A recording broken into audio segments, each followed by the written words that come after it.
अस्सलाम वालेकुम।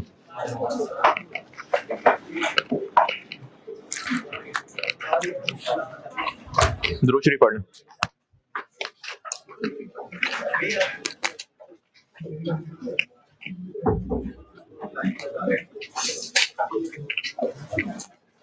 Joint product पढ़ा रहा हूँ मैंने, वैसे ही बस हेडिंग रिपीट की है। जॉइंट प्रोडक्ट चल रहा है।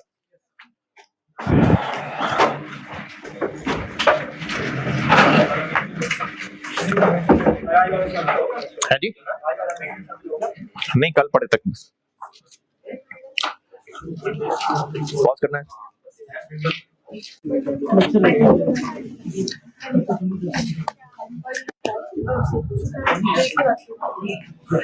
कल जॉइंट प्रोडक्ट्स करवाया था मैंने और बिल्कुल सारा वही सवाल ही है जो पहले कर रहे हैं। अच्छा, अभी अगर कोई और सवाल करना चाहे इसमें तौफीक तो एक दो और बता देता हूं, कोई करना चाहे तो। स्प्रिंग 2017 रावी लिमिटेड के नाम से सवाल है। स्प्रिंग 2017 का क्वेश्चन नंबर 3 है, रावी लिमिटेड। ये पैक की बुक में प्रैक्टिस क्वेश्चंस में ही होगा कहीं, है? तो मैं यही कह रहा हूं ना कि है पैक की बुक में प्रैक्टिस क्वेश्चंस में से कहीं होगा ये।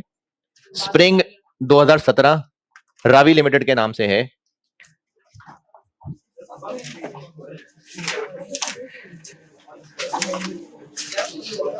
ये सॉल्यूशन है।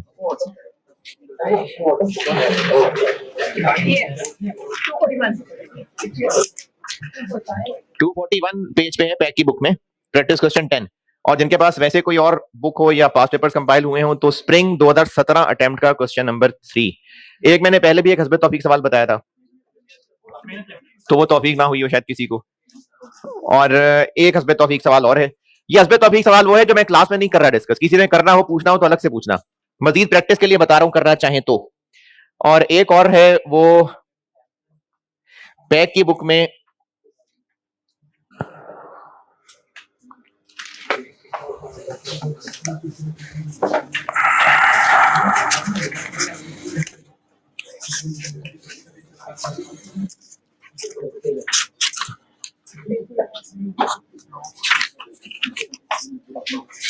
पैक की बुक में क्लास वर्क 12 है, फाउल लिमिटेड के नाम से, पेज 192, फाउल लिमिटेड के नाम से प्रैक्टिस क्वेश्चन 12। उस पर अटेम्प्ट नहीं लिखी हुई, बहरहाल ये 2012 अटेम्प्ट का सवाल है। और जिनके पास पैक की बुक नहीं वैसे पास पेपर्स हैं तो उसमें क्वेश्चन नंबर 6 था ऑटम 2012 अटेम्प्ट का। पता नहीं यार, तो भूल गया बता के। 192। और जिनके पास पैक की बुक नहीं है वो पास पेपर से किया करते हैं, तो ऑटम कहते हैं सितंबर को। सितंबर 2012 अटेम्प्ट में क्वेश्चन नंबर 6 था ये, ऑटम 12 कह रहा हूं। तो ये 3 मैंने सवाल अब बता दिए इसमें तौफीक, और जो बाकी सवाल इसमें रह गए हैं वो अभी नहीं करने, यानी अभी। अच्छा, अभी अगला एजेंडा ये है कि अभी मैं आपको बाय प्रोडक्ट्स पढ़ा के और बस ये क्लोज कर दूंगा।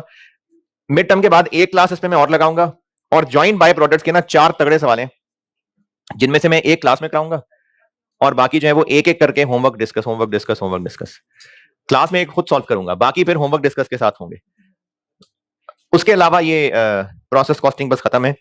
तो इसमें बाकी पैक की बुक में भी कुछ सवाल और शामिल हुए हैं जो अभी मैंने नहीं कराने, वो उनमें से कोई डिसीजन मेकिंग होगा, कोई मार्जिनल एब्जॉर्प्शन होगा, तो जितने करा दिए और ये जो 3 बता दिए बहुत हैं। 3 बताए हैं ना, एक पहले बताया था स्प्रिंग 21 क्वेश्चन 1 मेहनत लिमिटेड, तो वो हस्बे तौफीक हस्बे जायका को करना चाहे तो। जॉइंट प्रोडक्ट मैंने कल एक सवाल कराया था, उससे इतना तो नजर आ गया कि ये वही है जो पहले करते आए हैं, सिर्फ कुछ एक्स्ट्रा करना है। और इसमें मैं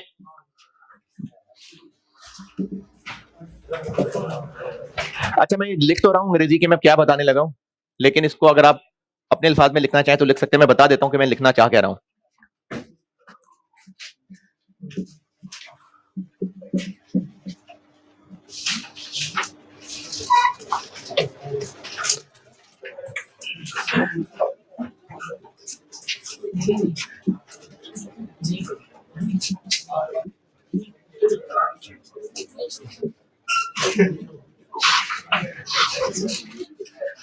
मैं ये लिखना चाह रहा हूं कि जो हमने डिफरेंट रिक्वायरमेंट्स अब तक पढ़ी हैं, क्या क्या पढ़ा अब तक सवालों में, क्या क्या exam requirements, statement of valuation है, टी अकाउंट है, टी अकाउंट और एंट्रीज हैं, यही कुछ है।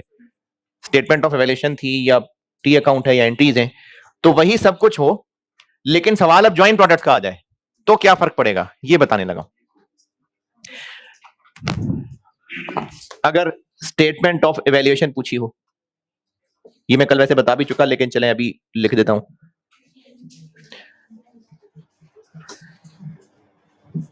अगर स्टेटमेंट ऑफ इवैल्यूएशन पूछी हो, अच्छा मैं यहां पर ना ये जो लिख रहा हूं, कॉस्ट ऑफ कंप्लीटेड यूनिट्स,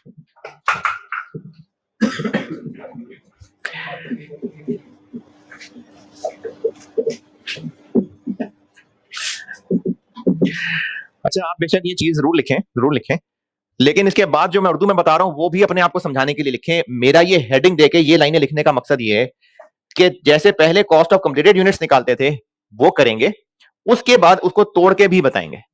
बाकी सब वही है, closing work in process, abnormal, बाकी सारा सवाल वही है, सिर्फ मैंने चेंज ये किया है कि जो कॉस्ट ऑफ कंप्लीटेड यूनिट्स लिख के छोड़ देते थे अब उसको यहां तोड़ के भी बताना होगा। स्टेटमेंट ऑफ इवैल्यूएशन जो पहले करते रहे हैं सब वही है, सिर्फ कॉस्ट ऑफ कंप्लीटेड निकालने के बाद वेटेड एवरेज मेथड है तो एक लाइन में, फाइफो है तो 3-4 लाइनों में, जब ये आंसर निकाल दें तो उसको फिर तोड़ के भी बताना है। सिर्फ ये 3 लाइनें नहीं लिखना, ये भी लिखना जो बात बता रहा हूं, वरना अगर आप सिर्फ ये 3 लाइनें नोट करेंगे तो 10 दिन बाद आप अगर पढ़ने बैठे कभी तो आपको लगेगा सर ने बताया था स्टेटमेंट ऑफ वैल्यूएशन बस होती ही है, वही है सब कुछ जो पढ़ा है, सिर्फ मैंने कहा है कि इसके अलावा ये 2 अब तोड़ के बताना होगा बस।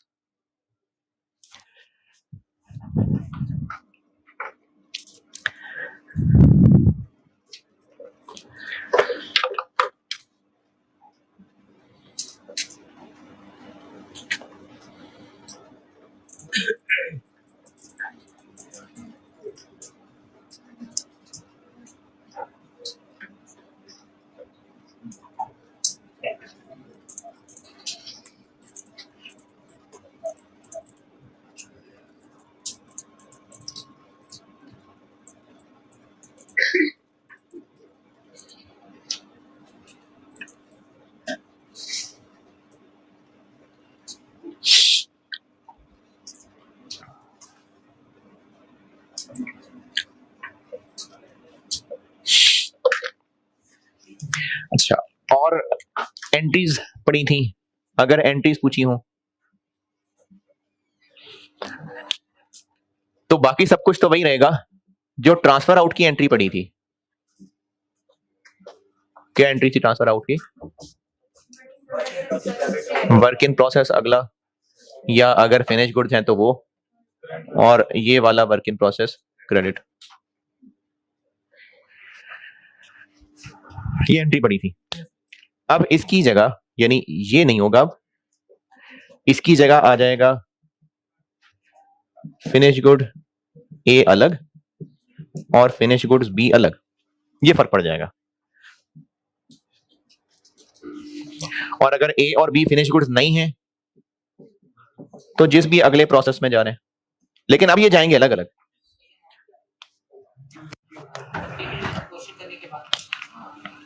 पहले ये अमाउंट लिखा करते थे यहां, अब ये अमाउंट लिखेंगे,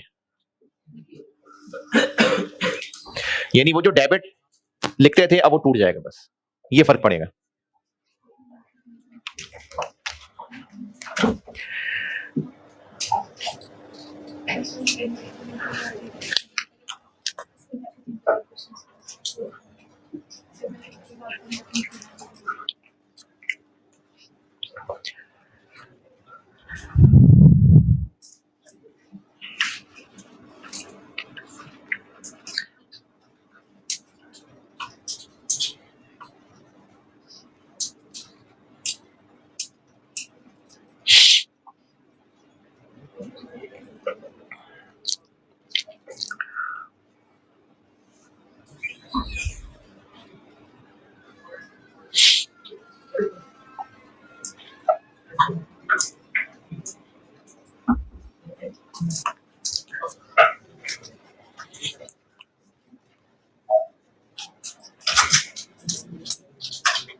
अगर प्रोसेस अकाउंट पूछा हो तो प्रोसेस अकाउंट में जो पहले करते थे सब कुछ वैसा ही है, बस अब फर्क ये पड़ेगा कि ट्रांसफर आउट की पहले हम एक लाइन लिखते थे, अब वो तोड़ के ये अलग अलग आ जाएंगे। यानी रुपीज इसकी जगह ये आ जाएंगे। बस ये ज्वाइंट प्रोडक्ट्स है।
अच्छा, इतनी सारी पिक्चर जो ले लेते हैं तो वो किधर जाती हैं? हैं? मतलब पता भी नहीं लगता होगा बाद में कौन सी पिक्चर कब किस मौके पे खींची गई थी। है? हाँ हाँ, 5 लिख दूं? 5 में भी जा सकती है। ये अलग अलग करने का मकसद ये है कि ये जॉइंट प्रोडक्ट थे, अब ये अलग अलग हो गए ना, तो अब अगर इन्होंने अभी बस फिनिश गुड की शक्ल बन गए हैं तो उनकी फिनिश गुड डेबिट, और अगर इन्होंने फर्दर प्रोसेस होना है तो फिर ये आगे अलग अलग प्रोसेस में जाएंगे, फिर दोनों इकट्ठे एक ही प्रोसेस में नहीं चले जाएंगे, इसलिए मैंने 3-4 लिखा है। हाँ भाई, नोटेड। जॉइंट प्रोडक्ट यही है, बाकी इसके थोड़े मुश्किल सवाल जो हैं वो फिर आप जब मिड टर्म के बाद आएंगे तो मैं और कराऊंगा।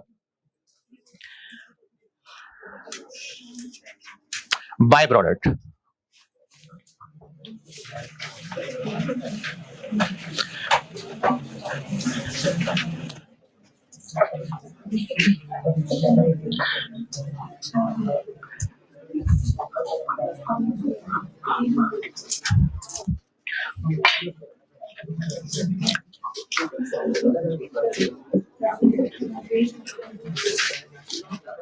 बाय प्रोडक्ट, जॉइंट प्रोडक्ट बस हो गई बात पूरी। बाय प्रोडक्ट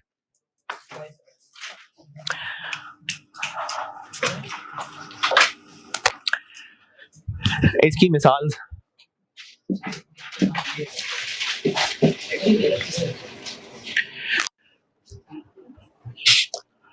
मुर्गियां ज़िबा करके इस प्रोसेस में लाए और कितनी को कर लें?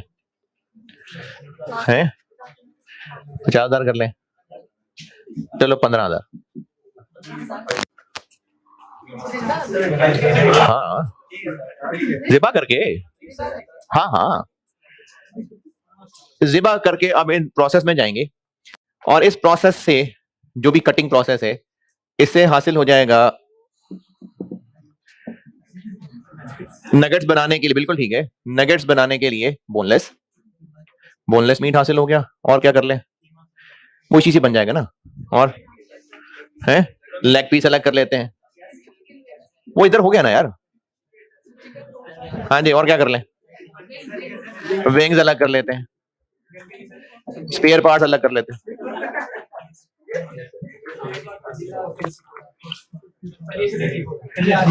पोटा कलेजी यार बहुत मजे की चीज है, ये नहीं खा, ये पोटा कलेजी बहुत मजे की चीज है। अच्छा, और अच्छा ये कितने कितने कर लें, ये कर लेते हैं 500 किलो लॉस कर लेते हैं। अच्छा, इस कटिंग प्रोसेस में ये लॉस ये वही होगा जो मशीन पे चिपका रह गया होगा। जैसे कभी अगर कीमा बनवाया हो जाके बड़ी ईद के बाद, तो वो जो कीमे वाली मशीन में जितना गोश्त डाल रहे हैं उतना ही सब गोश्त बाहर आ जाता है, नहीं उस मशीन में चिपका रह जाता है। तो ये कुछ उस तरह की चीज हो गई, लॉस हो गई। अब इससे जो हासिल हो रहा है 15,000 किलो में से कितना को गोश्त निकालना है? 12,000 निकालना है।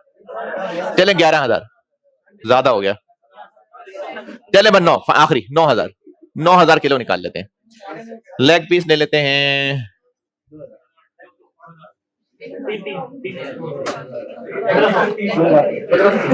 3,000, विंग्स कर लेते हैं 1,000, कितने हो गए? 13,000 हो गए। 500 उधर चला गया,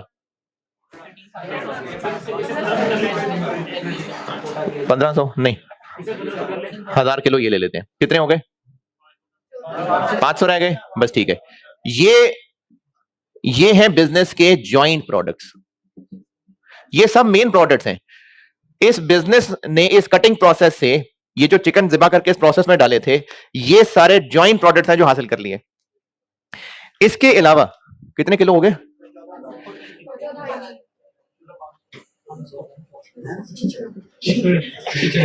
500 किलो निकाल लेते हैं छिछड़े, ये बेच देते हैं ये बेच देते हैं शवारमे वालों को।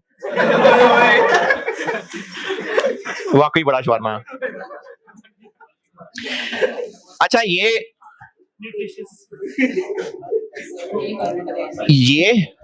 और ये डिफरेंट चीज है।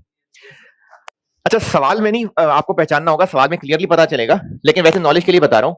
ये जो प्रोसेस में मशीनों के अंदर जाया हो गया, हो सकता है कि हड्डियां हैं जो टूट गई हों और वो अब अलग से लेग पीस के तौर पे ना बन सकती हों, कुछ जो है मशीनों के अंदर चिपका रह गया, कुछ पाइपों के अंदर लगा रह गया, ये वो है लॉस। इसका क्या होगा? मशीनों से खुरच के उतार के अब ये एक अलग तौर पे स्क्रैप के तौर पे बिक सकता है। ये जो चीज है ना, ये भी एक प्रोडक्ट ही है, क्योंकि ये तो मशीनों का प्रोसेस अच्छा हो जाए तो ये तो अवॉइड भी हो सकता है, लेकिन छिछड़े थोड़ी निकल सकते हैं।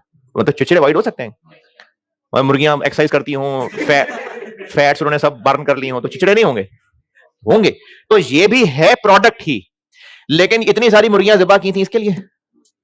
तो इस सारे काम का मेन मकसद ये था, ये भी है प्रोडक्ट ही। प्रोडक्ट मतलब मेनली बनता है और बिकता है, लेकिन ये मेन प्रोडक्ट नहीं है, तो इसको कहते हैं बाय प्रोडक्ट। है ये प्रोडक्ट ही, लेकिन मेन प्रोडक्ट नहीं है। मेन प्रोडक्ट कुछ और है, लेकिन ये प्रोडक्ट है क्योंकि हम बेचा करते हैं, इसलिए इसको बाय प्रोडक्ट कहते हैं।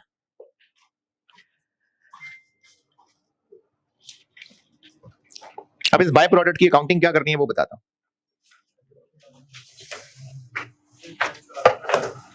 है नहीं नहीं, वो तो बेशक कच्चे भी खा ले आप, लेकिन मैं अकाउंटिंग बताने लगा हूं, वो तो अकाउंटिंग बता रहा हूं। है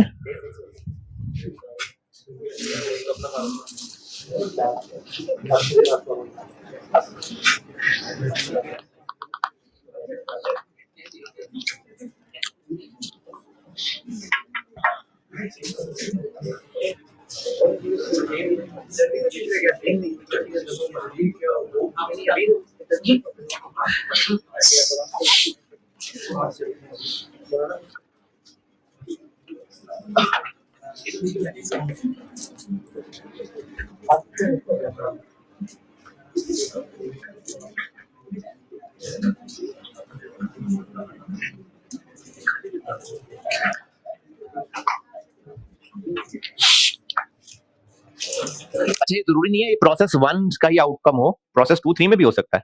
तो मिसाल प्रोसेस 1 की लिखी है। और अब ये जो जॉइंट प्रोडक्ट्स हैं, ये हो गई थी कल बात कि हो सकता है ये अब बस बिकेगा, हो सकता है इसने फर्दर प्रोसेस होना हो।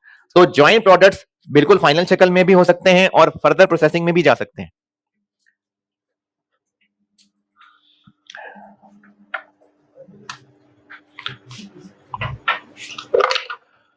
अब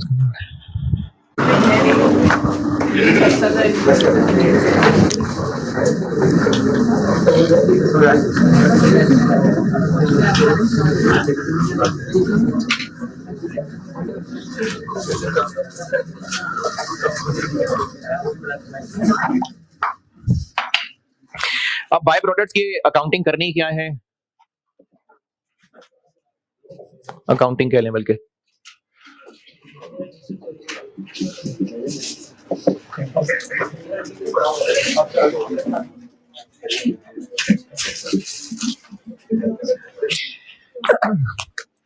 इसका मेन एक ही तरीका है, लेकिन बाकी भी किताबों में एक दो हैं बेकार से, वो भी बता देता हूं। वैसे एक तरीका ये है कि बाय प्रोडक्ट का बेचना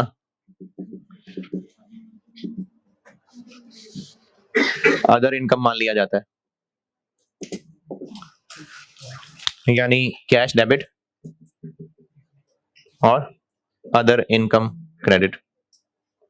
फिर इसके अलावा एक जगह तरीका देखा था कि इसको सेल्स में शामिल कर लेते हैं,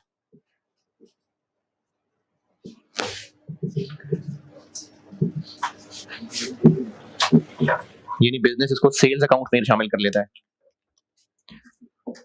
कैश डेबिट और सेल्स क्रेडिट। लेकिन ये हैं बकवास तरीके, ये अभी बेकार से ट्रीटमेंट है। तो ये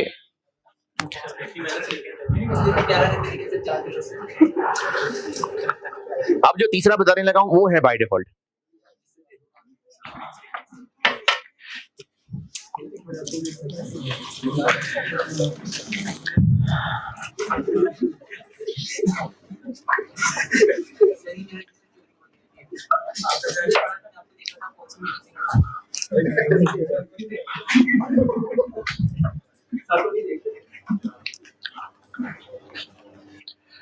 तीसरा तरीका ये है,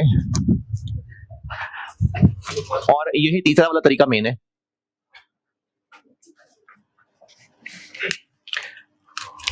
ये तीसरा वाला है बाय डिफॉल्ट, ये तरीका लगना है मेन।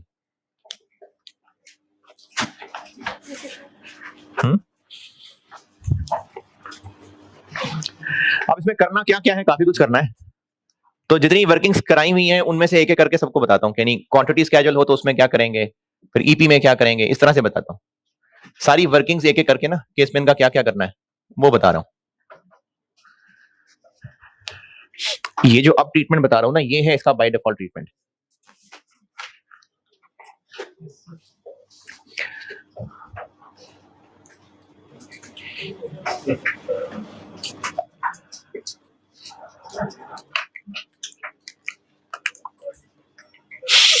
अच्छा, किसी मासूम को ऐसा तो नहीं लगा कि पहले आप बाय प्रोडक्ट पढ़ा रहे थे, अब आप बाय डिफॉल्ट पढ़ा रहे हैं? नहीं, अच्छा ठीक है। क्वांटिटी स्केड्यूल में ये जो, अच्छा इसका पहले कॉन्सेप्ट बताता हूं।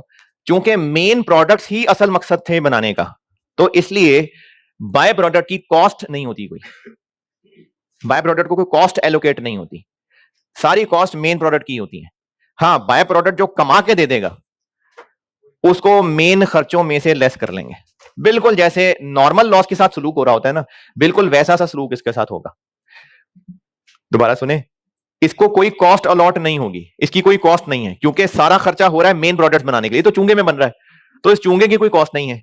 जो मेन प्रोडक्ट्स हैं सारे खर्चे उनके, लेकिन चूंकि ये बिकेगा, प्रोडक्ट है, सेल होगा, तो जितने का बिकेगा उसको बाकियों की कॉस्ट में से लेस कर लेंगे। यानी करने के एतबार से बिल्कुल वही ट्रीटमेंट है जैसे नॉर्मल लॉस को करते हैं। नॉर्मल लॉस को क्या क्या करते हैं, क्वांटिटी स्केड्यूल में आता है, बिल्कुल आता है, तो ये भी क्वांटिटी स्केड्यूल में आया करेगा, और क्वांटिटी स्केड्यूल में ये लेस हो जाया करेगा।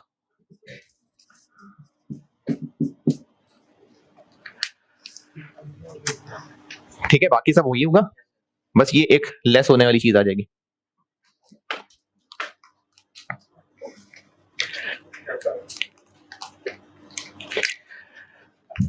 फिर इसके अलावा इक्विवेलेंट प्रोडक्शन में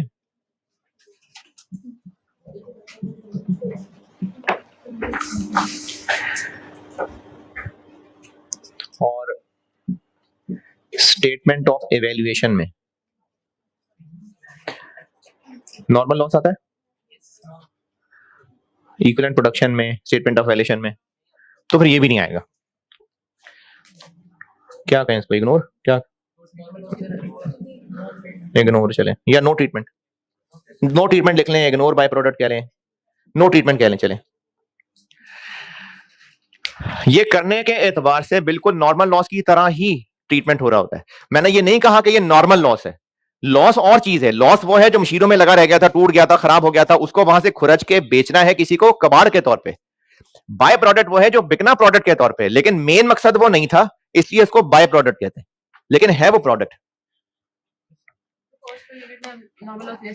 तो इसको भी बिल्कुल लेस करेंगे, बिल्कुल वही कह रहा था ना कि इसने जितना कमा के देना है उसको हम बाकियों की कॉस्ट में से लेस कर लेंगे। तो बिल्कुल नॉर्मल लॉस की तरह से इसको ट्रीट कर रहे होंगे। होगा ये नॉर्मल लॉस नहीं, लेकिन काम वही वाले हो रहे होंगे। तो एक तो क्वांटिटी स्केड्यूल में ही आएगा, बिल्कुल आएगा नेगेटिव के तौर पे। फिर इक्विवेलेंट प्रोडक्शन में, स्टेटमेंट ऑफ वैल्यूएशन में कोई काम नहीं इसका। कॉस्ट पर यूनिट निकालते हुए प्रोसेस 2 वाला सवाल है तो P1 कॉलम, और अगर प्रोसेस 1 वाला सवाल है तो direct material column, opening work in process, current period, normal loss. तो बाय प्रोडक्ट भी यहां से लेस हो जाएगा।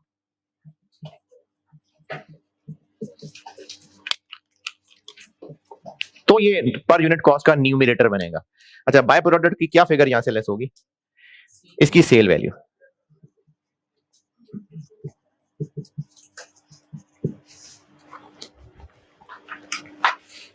जी जी, अगर इसकी एस्टिमेटेड कॉस्ट की सैलरी की वजह से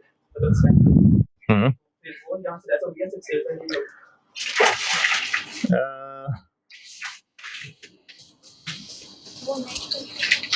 नेट होगी, net cell value, NRV type.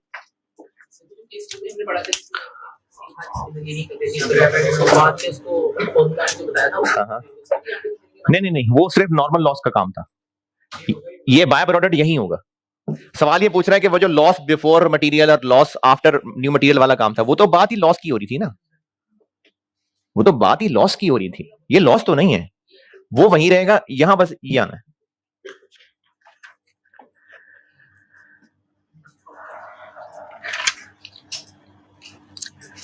Quantity schedule हो गया, ईपी हो गया, स्टेटमेंट ऑफ वैल्यूएशन हो गई, कॉस्ट पर यूनिट हो गई, और एंट्रीज।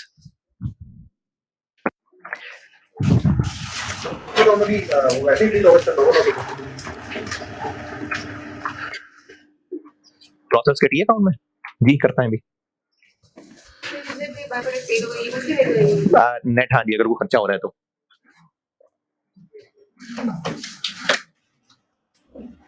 अच्छा, ये वही नेट सेल वैल्यू, मतलब वही मैंने एनआरवी लिखी है, एनआरवी।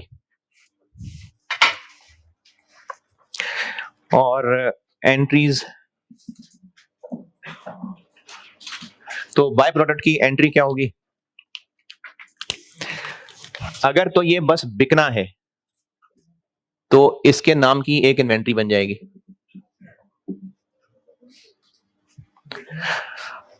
बस इसको अब सेल ही करना है, और अगर इसको कुछ और बेहतर करके, कुछ और केमिकल डाल के, यानी इसको अगर फर्दर प्रोसेस करना है तो अगला प्रोसेस डेबिट हो जाएगा।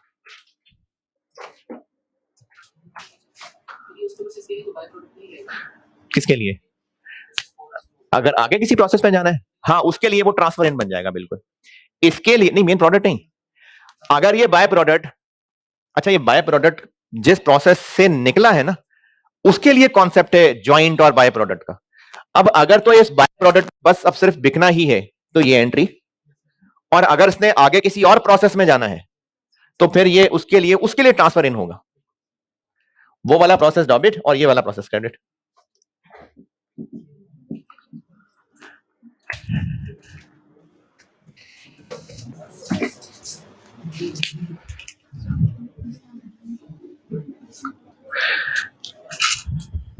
अच्छा, ये जो मैंने दिमागी बात की है, यहां लिखें कि ये तब डेबिट अगर इसने बिकना है बस, और ये तब डेबिट अगर इसने आगे किसी प्रोसेस में जाना है, और अगर आगे किसी प्रोसेस में जाना है तो उस अगले प्रोसेस के लिए ये इज्जतदार ट्रांसफर इन होगा। दोबारा बता रहा हूं, इस एंट्री को नोट जरूर करें, लेकिन ये बात लिखें कि अगर ये बाय प्रोडक्ट बस अब सिर्फ बिकना है तो ये डेबिट है, और अगर ये आगे किसी और प्रोसेस में जाना है फॉर फर्दर प्रोसेसिंग तो फिर वो अगला वाला प्रोसेस डेबिट, और अगर उस अगले प्रोसेस के हिसाब से देखेंगे तो ये ट्रांसफर इन होगा। और इस एंट्री की अमाउंट क्या है? इस एंट्री की अमाउंट क्या है? यही ये एनआरवी, यही नेट सेल वैल्यू कह रहे हैं, एनआरवी कह लें।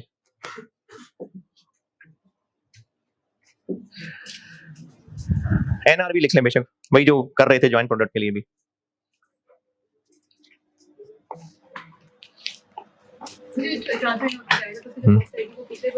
नहीं, ये अब अगर इसी चीज को work in process 3 point of view से देखें तो वर्क इन प्रोसेस 3 के लिए ये ट्रांसफर इन है और ये कॉस्ट ऑफ यूनिट ट्रांसफर्ड इन है, क्योंकि इतने रुपए लेके वो अगले प्रोसेस में जा रहा है ना।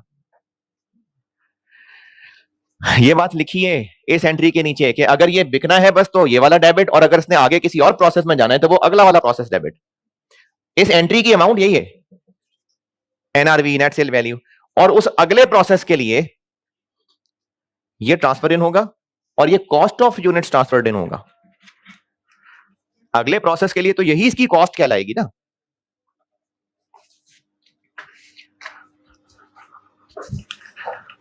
और अगर प्रोसेस का सवाल है तो जैसे क्रेडिट साइड पे नॉर्मल लॉस, आउटपुट, ये सब चीजें आती हैं, तो इसी तरह बाय प्रोडक्ट भी इधर ही आ रहा होगा।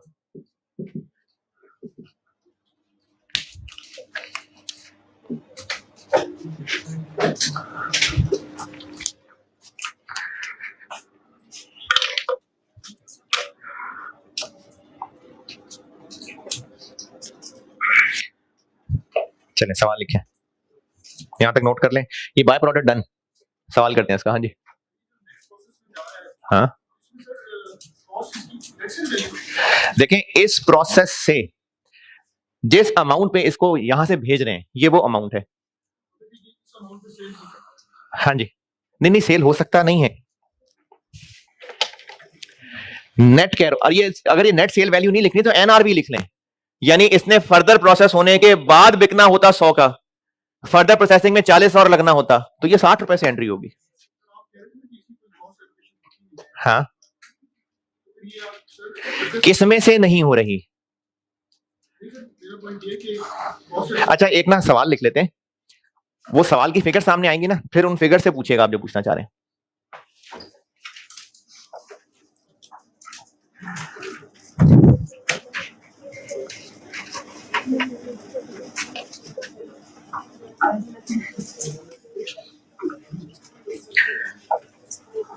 यहां तक following information relates to process 1 for the month of May.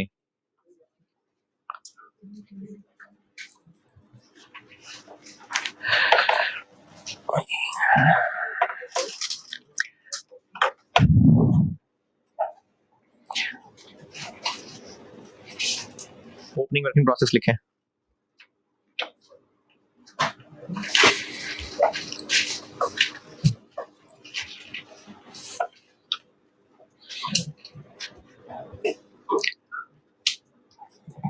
kg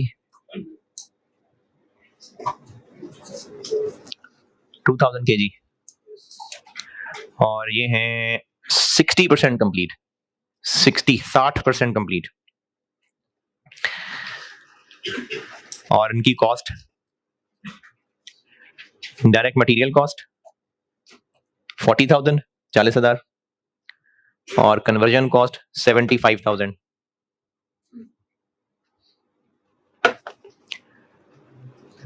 repeat कर रहा हूं, opening work in process 2000 kg है, 60% कंप्लीट, और कॉस्ट है इनकी मटेरियल 40,000 और conversion 75,000। Current month information, current month information, direct material cost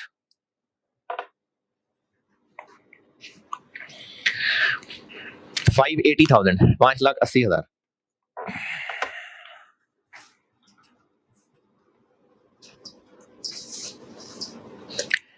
और ब्रैकेट में लिखिए 25,000 kilo, 25,000 kg। Conversion cost 840,000, 8,40,000।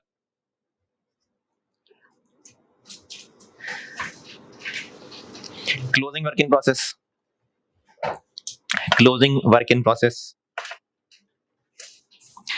2400 kg, 2400 kg। और ये हैं 70% complete, 70% complete.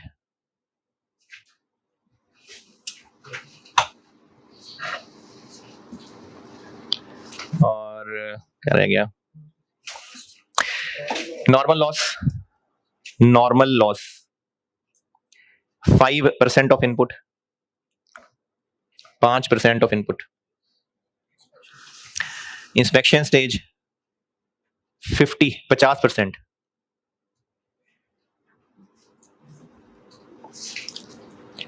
Actual loss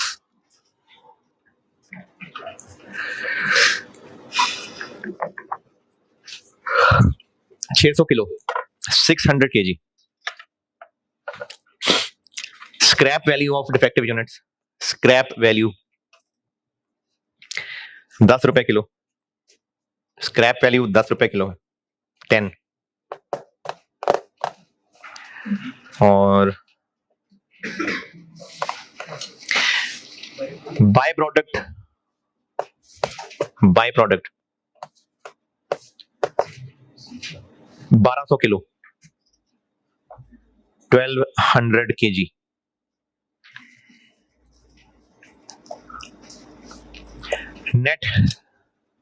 net cell value of by product,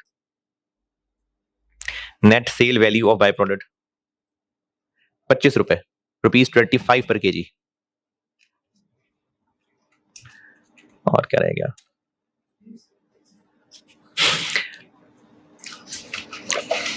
joint products, joint यानी output जो है, joint products comprise of 50% A and 50% B।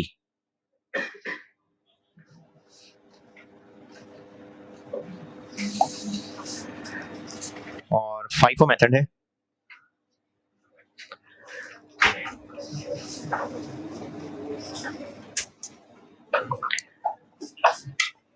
और स्टेटमेंट ऑफ, बल्कि नहीं, प्रोसेस अकाउंट रिक्वायर्ड है, प्रोसेस अकाउंट रिक्वायर्ड है, प्रोसेस अकाउंट रिक्वायर्ड है। मुझसे कि आपसे? आपसे, ठीक है। अच्छा, जिन्होंने खुद करना हो अच्छी बात है, खुद करना चाहिए, वो फिर चले जाए और इसको सॉल्व करिएगा, और करने के बाद फिर ये वीडियो इधर एंड से लगा के देख लीजिएगा। मैं कर तो रहा हूं भी बोर्ड पे, लेकिन जिन्होंने खुद करना हो अच्छी बात है, खुद ट्राई करें, तो वो जाएं और सॉल्व करने के बाद फिर ये यहां से वीडियो देख लेना।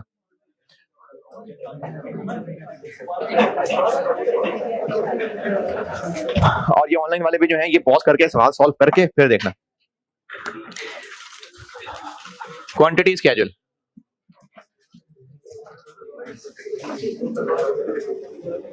हाँ जी। ओपनिंग वर्क इन प्रोसेस कितना? 2000। Input 25,000। Closing work in process 2400। Normal loss, normal loss inspection stage मैंने 50% बताई है।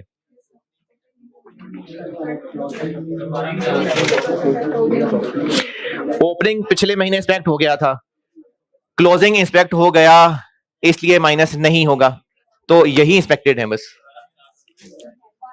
तो ये 25,000 ही इंस्पेक्टेड हैं। देखें, ओपनिंग पिछले महीने इंस्पेक्ट हो गया था और क्लोजिंग भी इंस्पेक्ट हो गया, तो इसलिए क्लोजिंग लेस नहीं होगा। कितना बन गया? 1250।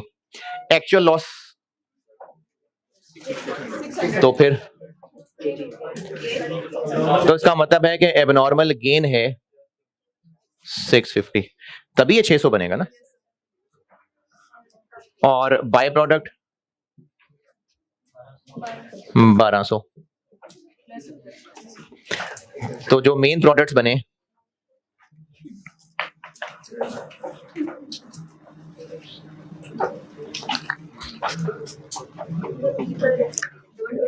है 222800, ये हो गया आउटपुट। तो नया इसमें क्या हुआ, बाय प्रोडक्ट यहां से लेस हो गया बस।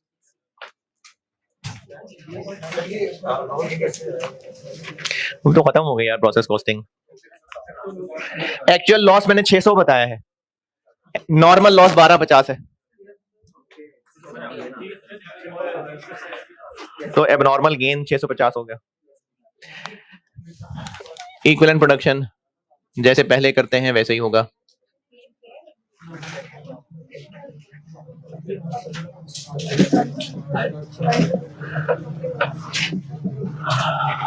FIFO है तो ओपनिंग की लाइन आएगी, ओपनिंग है 2000 और ये पिछले महीने 60% हो चुके थे, तो इस दफा होंगे 40%, 800। स्टार्टेड एंड कंप्लीटेड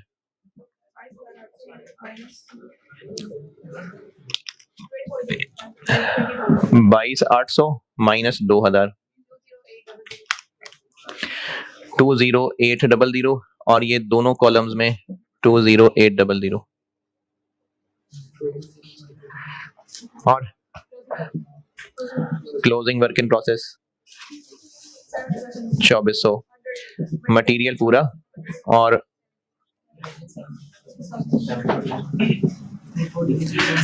2400 1680 और एबनॉर्मल गेन 650, मटेरियल पूरा और कन्वर्जन 50%, 650 और 325।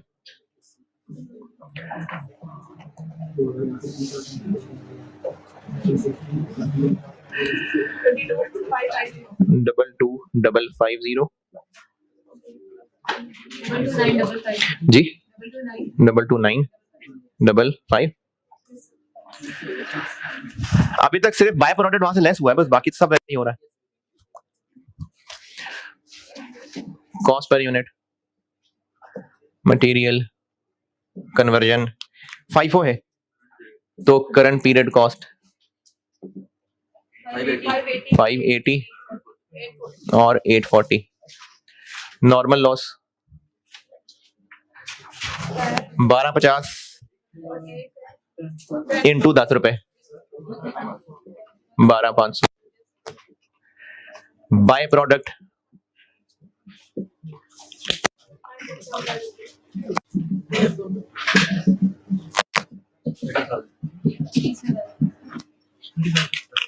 30,000।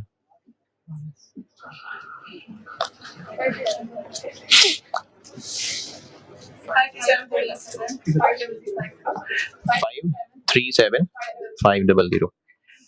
इसका डिनोमिनेटर है 22,550 और इसका है 22,955। तो कॉस्ट पर यूनिट बन गई 23.84 36.60। बस बाय प्रोडक्ट का ये इतना ही है काम।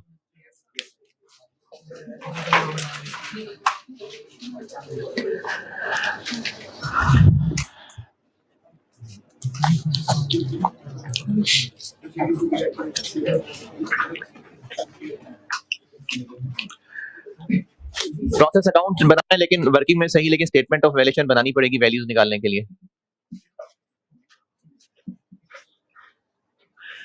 Cost of completed units, opening work in process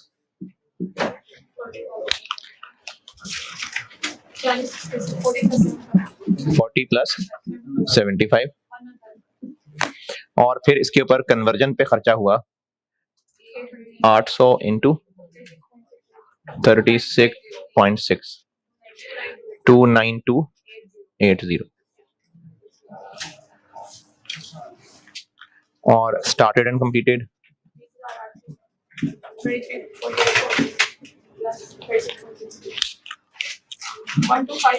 20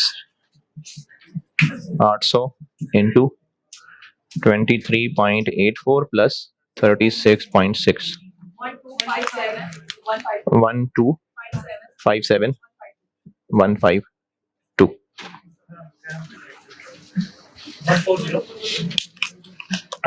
1401432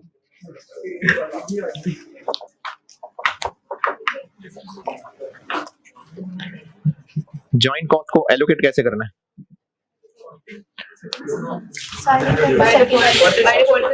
second का डेटा ही नहीं है, ए और बी का तो डेटा ही नहीं है सेल प्राइस का, तो इसलिए यूनिट से ही करना पड़ेगा। कौन सा बच्चा पूछ रहा है? हाँ जी, cost of closing work in process तो निकालना ही पड़ेगा ना। अभी तो मैं कंप्लीटेड को ही पूरा कर रहा हूँ। कौन सा बच्चा पूछ रहा था वैसे?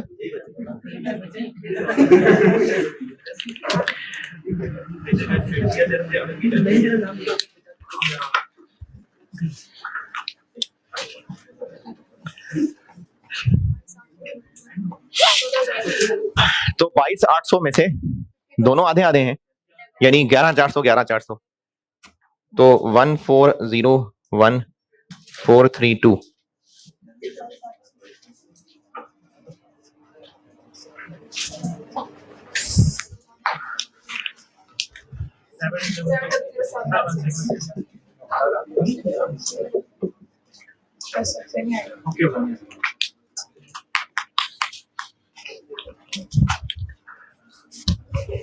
लो यार, ये आ गया cost of closing work in process.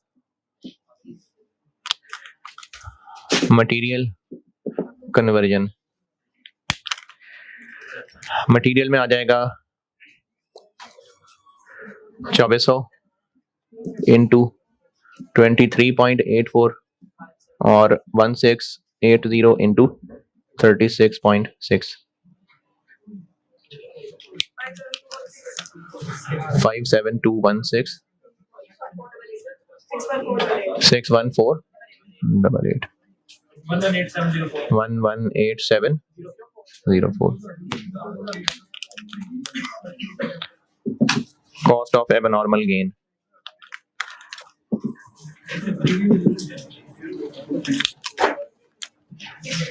$650 into 23.84 और 325 into 36.6 15496 11895 27391। अब इन्हीं वैल्यूज को लेके प्रोसेस अकाउंट बनाना है।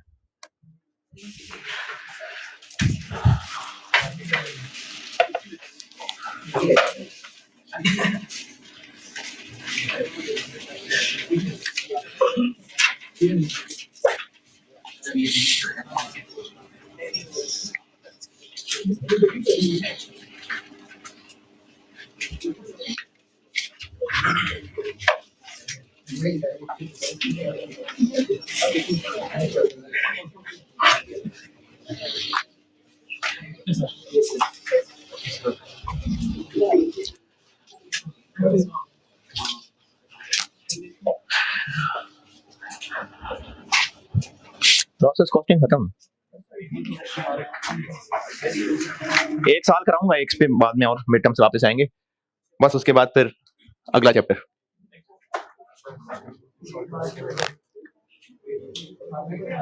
लेकिन अब इतने दिन नहीं है हर चैप्टर पे लगाने के लिए।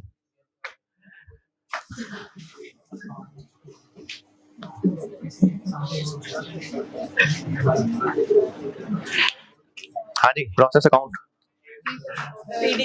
बीडी 2115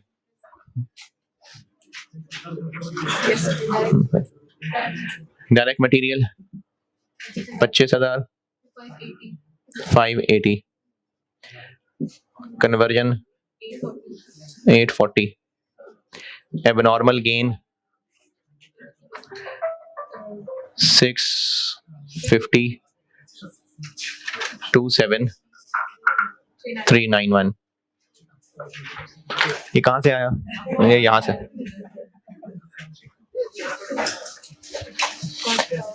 ट्रांसफर आउट ए 11400, बी 11400, 700 716। Normal loss 1250, 12500। ये बाय प्रोडक्ट 1200, 30,000। CD 2400, 118,704। अच्छा, इसमें ना थोड़ा सा डिफरेंस आ जाता होता है, तो कोई बात नहीं, वो राउंडिंग ऑफ का डिफरेंस है। आप ये रुपीस साइड देखेंगे तो कुछ 2-3 रुपए का फर्क आएगा।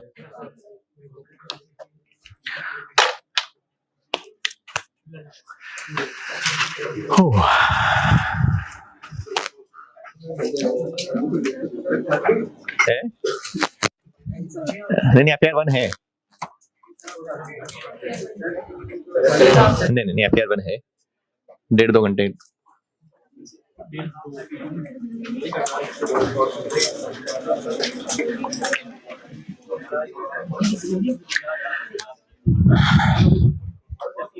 हाँ जी, चलें ठीक है जी, अल्लाह हाफ़िज़।